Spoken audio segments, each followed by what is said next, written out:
yeah, I just really wanted to know, like, how can we Japanese people communicate with people from outside of Japan smoothly? And then having English is just definitely the first step. But not only that.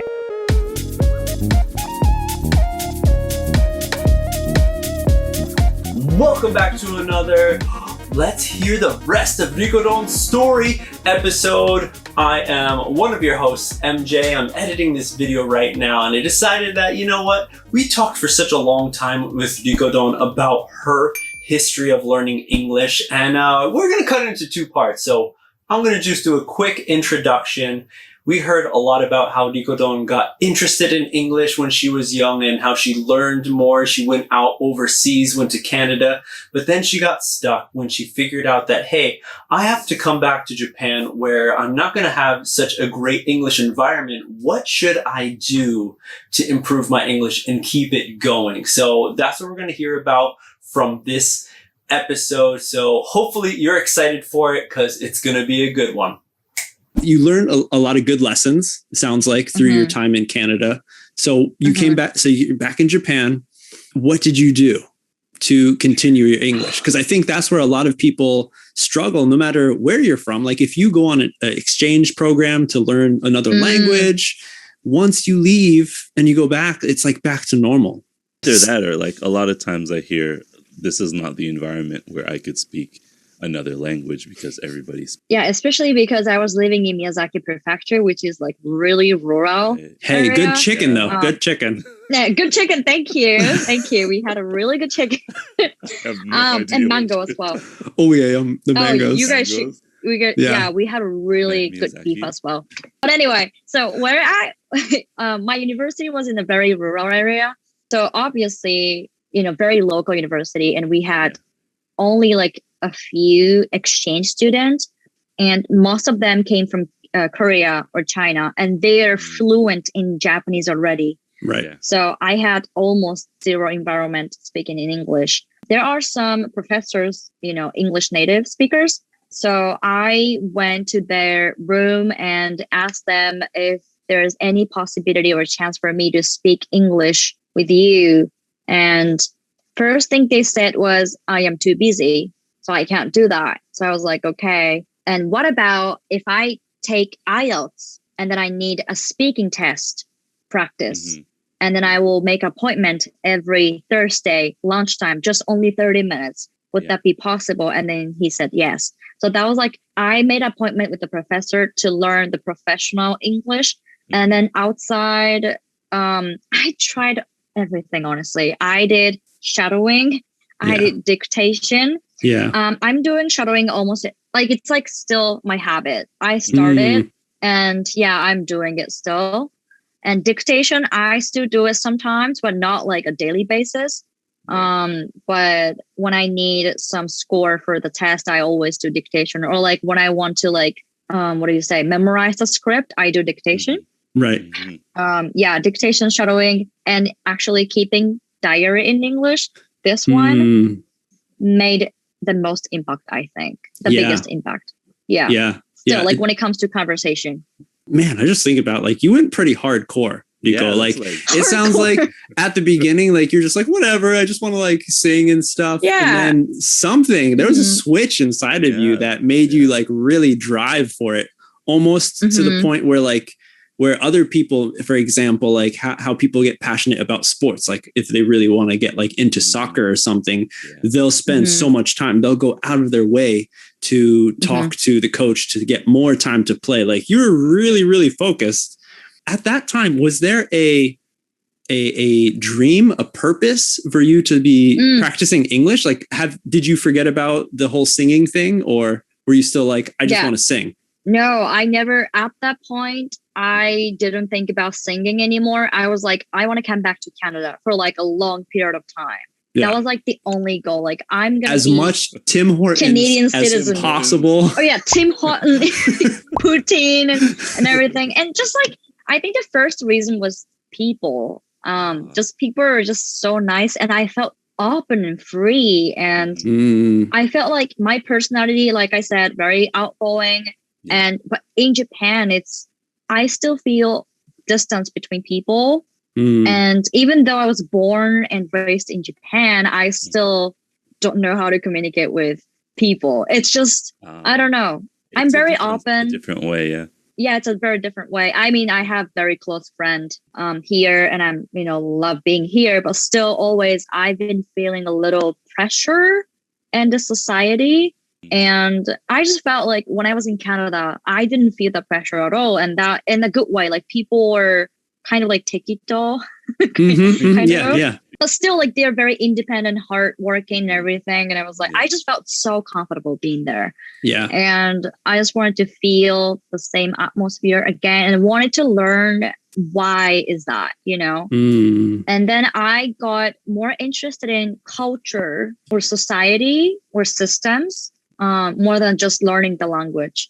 So I was doing, diaries and like shadowing and stuff, but I majored intercultural communication in English. And I just really wanted to know, like, how can we Japanese people communicate with people from outside of Japan smoothly? And then having English is just definitely the first step, but not only that. And then just knowing the culture is fundamental norm. I was like, okay. I think the more I learned about the culture, the more I realized I want to, live in overseas to have more experience and expand my perspectives and everything. So that was more of my motivations. Well, there's many times on our channel that me and Adam talk about, you don't want to just listen to English. You got to feel the English because it is more than just words in a textbook or words that are being spoken on a TV program or on a movie. Like, just like with Japan, with any language that you're studying, like you did, like going to the country where that language is from, communicating, getting to know the people is such, really changes the way you think about the language itself, and then can help you change the way that you study or how passionate you are. Just like in your case, it seems like that's exactly what happened. From after you, let's say, finishing university to now, do you feel that you are still practicing English? Do you feel like you have got to a level where you're comfortable? What is your stance on studying English right now? Right now, that's a very good question because I've been struggling to find my motivation lately to just to study English. When it comes to conversation, I think I'm very comfortable, even though I'm aware that I still need to improve my English, but I don't really have problem with communicating and expressing, what I really think and understanding what other people say. And I have worked in British and American company, and I had trained everything in English, and I did business a little bit in English as well. And I truly enjoy it. And again, I didn't really have problems, but I still want to be, better at this. Like, I want to improve my levels. But because of COVID, the past year, I've been trying to find where I'm going, like my pathway. And I have everybody right now in this whole world. Oh man. The whole world. Yeah. Cause my plan was to work in the international company was in Tokyo, but thanks to COVID, I got rejected. So I came back to my hometown and teaching English, which was something I wasn't expected, but I'm still enjoying it. But I was thinking of I was doing more global business kind of thing. Right. Yeah. But still, teaching English required me to have more different kind of English skills, right? I have to be able to explain the grammar and why and everything. And so I'm more of not studying English, but getting new knowledge in English. So because I've been talking to a lot of people from lots of background, I do a research about that in English, and I do make videos. So I always when I have any question about video editing, I do research in English. So more of study English. I'm more of learning something in English. And whenever I encounter unknown word, I always keep it in my dictionary so that I can review and stuff. So I don't know. It's more like, okay, learning English is like more lifestyle for me. It's something that I think is really good to not, if you want to learn like piano, English from an English piano player, and then you can learn piano and listen to them teach you in English. So it's like, what, two birds, one stone? I just realized that studying or learning English doesn't satisfy me anymore because I kind of, come across that line already. And I'm in a phase of learning something new. And I've been trying to think about like what interests me, like what is my pathway, and I want to figure out like, my passion, and I want to know more about the world. And then I still do shadowing in dictation and stuff when I learn something. So I would say I'm learning English, but I wouldn't say I am like studying English. Yeah, you're still acquiring it. It does. No, totally. All right. Whoa, man, everyone. This was such a deep dive into Rikodon's life and her. No, not at all. That's why we are here, to share this awesome information, I think, for everyone to really take something from it. Recap quickly from the things that I picked up from Nico's story is that you got to have self-motivation to go out there and really get it yourself, because if you just wait, nothing's going to happen. Another big thing is, like you're saying, make a kind of diary. I think this is the best thing. And we see people do it on Twitter. I see people who make like English accounts, and they're like, they say specifically, this is so I can study English. So keeping a diary in some form, I think, is super helpful, even though it probably won't feel like it. But like you were saying, Nico, like at the end, like when you look back on it, you're like, whoa, you can see yourself progress. And that's something really, really difficult to do. By making a dictionary, you can see, hey, little by little, you are getting better. So continue, keep at it. And another thing I picked up was connect the study so it doesn't feel like study with a hobby that you have. So you're saying with music, and now if you're trying to figure out something with editing, you learn about that in English. Because again, you're focusing. I know like a lot of people who have studied or learned Japanese from just playing like Japanese video games. Like that's how they learned, like reading and writing, or like some vocab and stuff.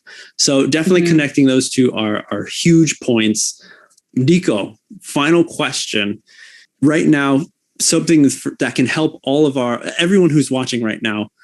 If you were to give advice to your younger self who is starting to learn English, what is some piece of advice that you would give yourself? Deep. We go deep. Let me think. MJ and Adam show, we go deep on multiple levels. That's a deep. Yeah. This is a deep show. Yeah. To get to know yourself, meaning when you find some ways that doesn't fit your personality. For example, I found that I am not good at memorizing word by writing down. And I got really depressed, and I was like, oh my God, I am just dumb. I'm idiot. And why I can't do that. But it's just waste of your time. Just, if it doesn't work, find another way, because it just doesn't fit your personality or your study type, and that's it. So move on and find something that makes you fun or makes you feel joy, excitement. And when you find something that clicks, like leads you to learn the language really fast. So I think learning language, the most important thing is to understand yourself first. Do not listen to what other people say. Yes, take it if you need it, but you don't have to imitate. You don't have to do everything what other people recommend. There are some times that doesn't suit your personality or your study type. Yeah, I have wasted so much time. So yeah, that's my advice, I would say. There you go. You have it, everyone, right there. Another amazing point of advice. Holy grail. Seriously. Yeah. Well, forgot to mention making friends who speak English. I think that helped me a lot, because studying, yes, that's what you're doing by yourself, and it's hard to stay motivated. But if you have friends, even like a virtual friend, still, like if you have any connection with the actual person, that's really helpful for you to stay motivated, because you want to get to know about the person more. You want to know what does it mean. And, I think it's get way better and easier for you to motivate it when you have a connection with somebody. Exactly. That's exactly what me and Adam do. We're just two friends talking about English to help other people become friends with us and one another to get more motivation to dive into this hobby or passion that they have of English. So Rikodon, thank you so much for joining us on this episode on our video for helping other people kind of learn about maybe something that they have connected with you, struggling with English, or some new motivation that they have. So again, thank you so much for joining us in this virtual studio. Let's again share where people can find you. Rikodon English. Every social media accounts, my name is Rikodon English. So if you just do Google, say Rikodon English, you will find me. And I think I'm more active on Instagram. You can find me 1 minute easy. Rikodon English kind of comedy English show. So please come visit me and enjoy. Exactly. Super fun stuff, everyone. Definitely go check it out. She focuses on a lot of slang, a lot of humor is in there, as well as, it's a good kind of Western humor, I think. So, really? You're not only trying to teach and show the language, but you got some sarcasm in there, which sarcasm is not a thing in Japan. So you got it. Everyone go check it out. Definitely Rikodon. Also, definitely don't be shy. Hit the subscribe button to our channel. Like it to see more. We have more videos coming out with Rikodon coming up. So definitely subscribe, like it. If you want to take a step further, check out our website where you can become a Next Step member, download episodes, chat with me on our private Facebook page. Hey, there's so many cool things. You can do one-on-one English lessons. Go check it out. Link in the description down below, along with Rico's information as well. You can always check out our SNS channels. We got Instagram, Facebook, TikTok, and Twitter. Of course, like Rikodon, we spend most of our time on Instagram, so please check us out there. Like, subscribe, comment, follow, do all those stuff. Yes. Onegaishimasu. All right. Onegaishimasu. And that's it. We'll see you on the next step.